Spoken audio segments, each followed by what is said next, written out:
Hi, I'm Boysen Hodgson. I'm the Communications and Marketing Director for the ManKind Project USA.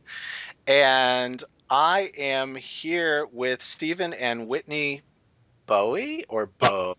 Boe. Steven and Whitney Boe, who are the creators and filmmakers for this film, Mythic Journeys, uh, which I want you to go and buy and see. So thank you, Stephen and Whitney, for for joining me for a conversation, and we can just kind of resume. So, where did the idea for Mythic Journeys come from, and your conference, and how did this all happen? It's a very long story. We'll try to speak in short sound bites. That's my problem, is I just keep going. So tell me if I'm being You started being like right wrong. now. Yeah, okay. Why don't you start? Okay. Well, we were actually shooting another documentary on children's choirs and mythology and how kids learn. And there was an opportunity to interview. We saw Deepak Chopra was speaking at a conference in Atlanta called Mythic Journeys, which was put on by the Mythic Imaginations Institute, which is kind of an offshoot of the Joseph Campbell Foundation. Yes. They were having this conference, so we called up there and said, "Hey, we'd like to interview Deepak." And at first they said, you've got to call his agent and pay his fees and all that kind of stuff. And I started talking. I got a hold of the president of that, Michael Carlin, and was just talking to him. And we were talking about the conference a little bit more. Pretty soon he said, "Why don't you come out and shoot the conference? And if you shoot the conference, Deepak's a friend of mine. You can, I'll set you up." Yep. So we got to that conference, and after the first day of interviews and workshops that night, we got back to the hotel room and we said, "There's something here that we have to do." And we pretty much switched gears and started heading toward Mythic Journeys from that moment on. It took us about almost 4 years to get the documentary completed and on the shelves. So, well, you said that very well. that was very well done. It's faster than I could do it. And I watched the film. My wife Kendra and I watched the film.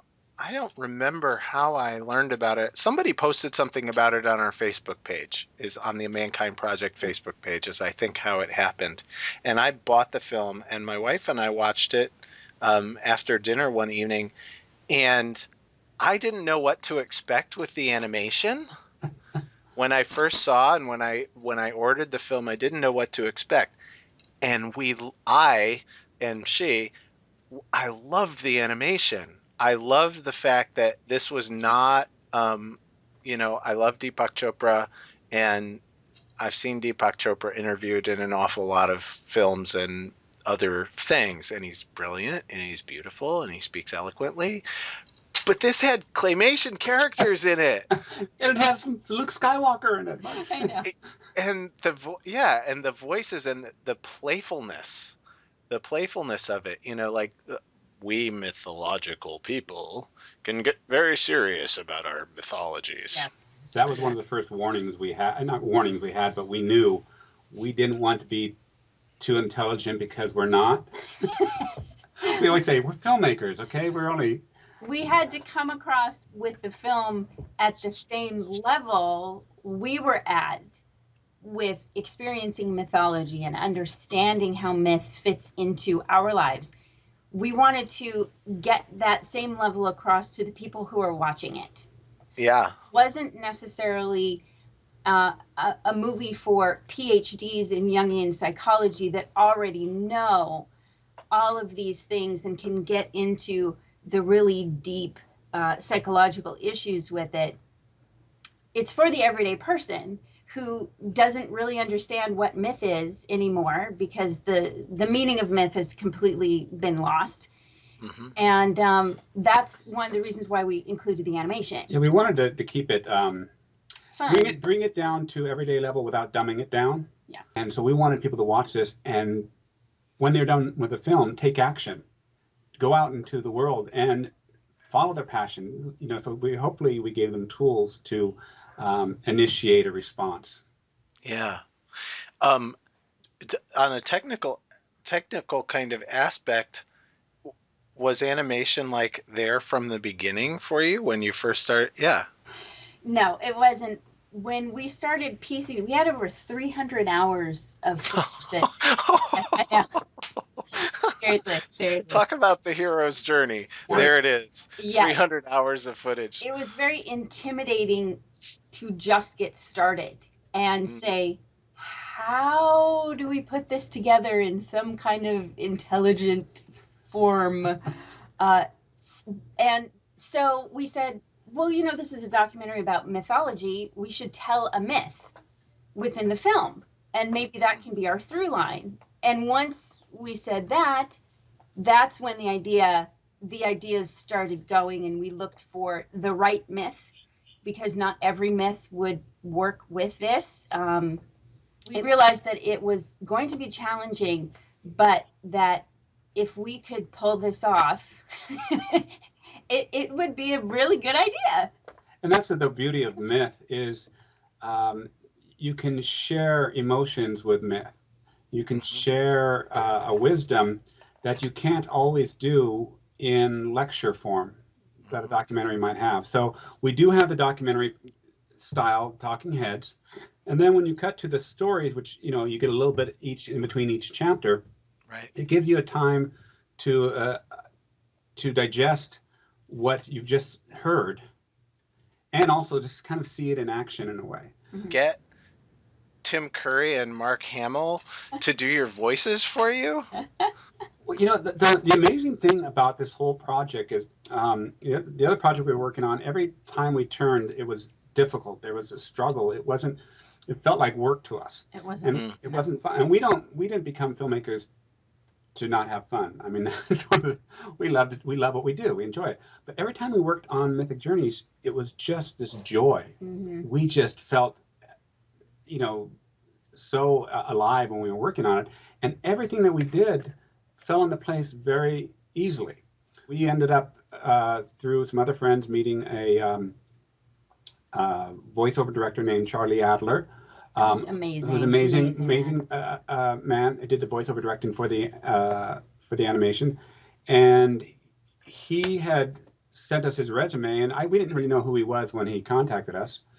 And I see on his resume everybody from Robert De Niro to Tim Curry and stuff like that. And he's like, well, who would you want? And I'm like, well, anybody on your list there would be great. I think he had Bam McGarrett, Jackass, and I thought, well, maybe he'll give us Bam. I don't know. We can, that. So he called us up one day and said, what about Tim Curry? And that's just a stupid question right there. What do you think, Tim Curry, right? So, yeah. And then a little bit, Tim Curry was out of the country for the next month. And a little bit later, he said, well, we haven't heard from him yet. We may not be able to get him. But what about Lance Henriksen? And I was like, wow, that would be great. Yeah, Lance would be great. He would be a great sorcerer. Can we still have, if Tim is available, can we have him? And he said, yeah, we could probably do it. And then Charlie was going to do the voice of the corpse, which is the major portion of the comedy. And at the last minute, he said, well, you really don't have to have me do the voice. And I said, no, I'd love to have you do the voice. The only reason I would want somebody else is if there was a name behind it or something. And he said, well, what about Mark Hamill? And then I fell on the floor, and he had to give me because I'm a huge Star Wars fan and had a crush on Mark Hamill since I was 8. So it was, we have a thing we decided on our last film is whenever we say, oh, we can't do that or that will never happen, we have to go do it. So when we said at first, oh, Deepak will never do this film, we had to. Nice. When, Tim Curry and stuff like that, oh, that'll never happen. So more often than not, things fell into place with it. And after a while, we began trusting those things, that they would happen every single time. And they did over and over again. Right. So many people contributed either artwork, a lot of the artwork that you see in it. Brian and Wendy Froud, who designed our puppets that are just gorgeous. You can't get much better than Brian and Wendy Froud designing your puppets. If you're not familiar with them, they did Dark Crystal and Labyrinth. And she created Yoda puppet. Yeah, when I first met Wendy, I was like, I tried to interview her, and all I could say is, "You made Yoda. You made Yoda." I had to go, honey, your nerd's showing. Literally on the interview, like 15, she's going, "You made Yoda." So, and I wouldn't have been able to stop myself either. I mean, I told her with Mark Hamill when we got in the studios, I said, okay, you cannot bring up Star Wars unless he brings it up first. mm, Within 30 seconds, he brought up Star This Wars. year, yeah. And then the two of them, I'm like, guys, come on, we have to get work. We have to get to work. We have to get to work. And He was so nice. I just love- one question we get asked when we're out speaking and stuff is mythology dead, or is it gone, or anything? Do we not have mythology? And I always, I hear a lot of people say, no, it's dead and that kind of stuff. And I always say, no, it's always there. You can't escape stop it. You can't escape it. The difference is, since we don't recognize it, we don't take advantage of it. We don't take advantage of the wisdom that it offers. We're writing our mythology every single day. It's just whether or not we read what we just wrote. And that's where we have problems. We are doing ourselves a disservice. I think the disconnect that you feel in society is very much a cause of people not fitting into the story, not fitting into the mythology, not understanding it. And also taking stories literally instead of letting the metaphor speak to you. We're dying from literalism, as I think it's Len Kaufman who says that in the film. Somebody in our film says we're dying from Honora Foe. And we are. It's taking all of these stories literally instead of seeing the bigger picture, the story, and what it's trying to convey to us. That's a huge problem today. I think it's the rituals we're missing. And we go through a lot of the rituals, but we never discuss why we are doing the rituals. We do the, I think Tom Bluoff mentions the prom. We do the prom. We do these dances in schools. We do even marriages and graduations. We go through the funerals. We go through the process of it. yes. We don't understand that. We don't discuss it after. We don't discuss the ritual. So we're only getting half the benefit of it.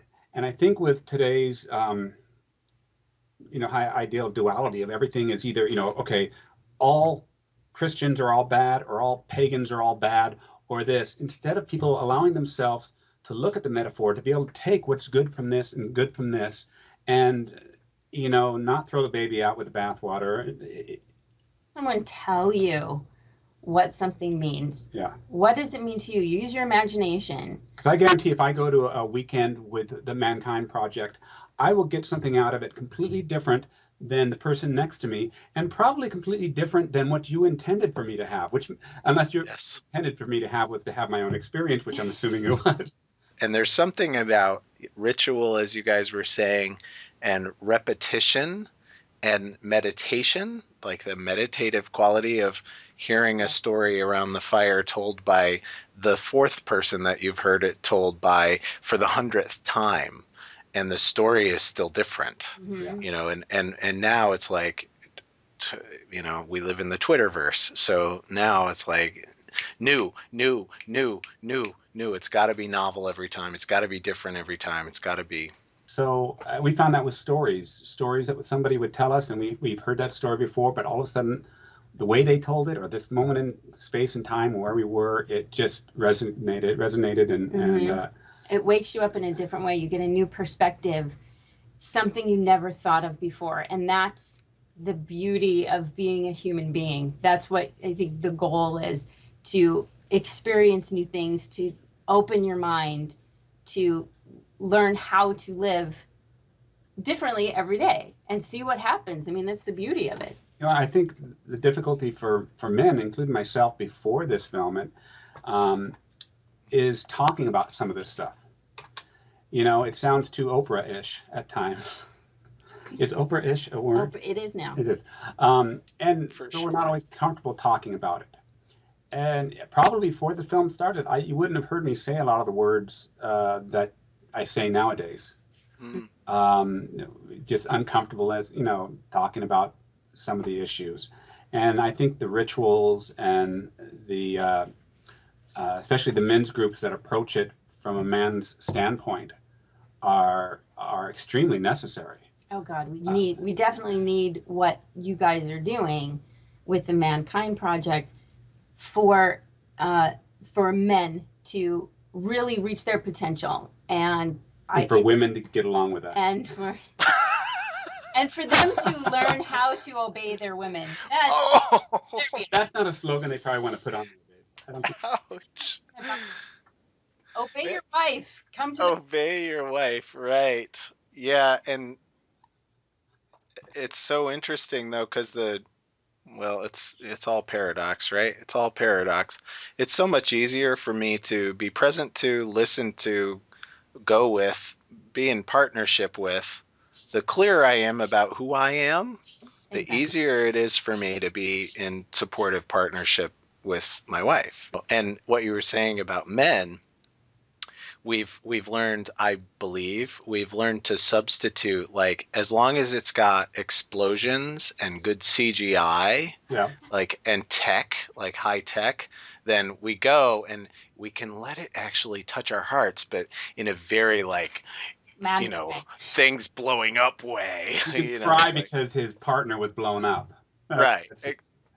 Exactly. Exactly. Consider this a jumping off point. It's a point where a conversation starts. You watch this, and hopefully we've just prodded you to go start a conversation and start a dialogue, or to get out there into your community and discover your passion and figure out a way that you can help others with that.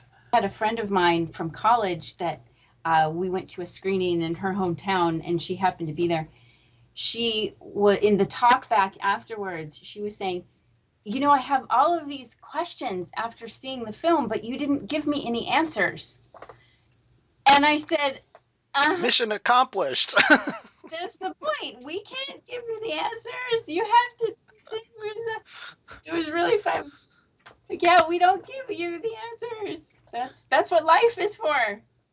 Did she do one of these like this? Yes. Mythmovie.net. There you go. Just put it right there. Mythmovie.net.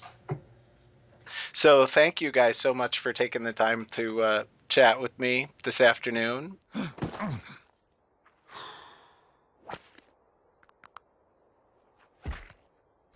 Now that's just shoddy workmanship. That's what that is.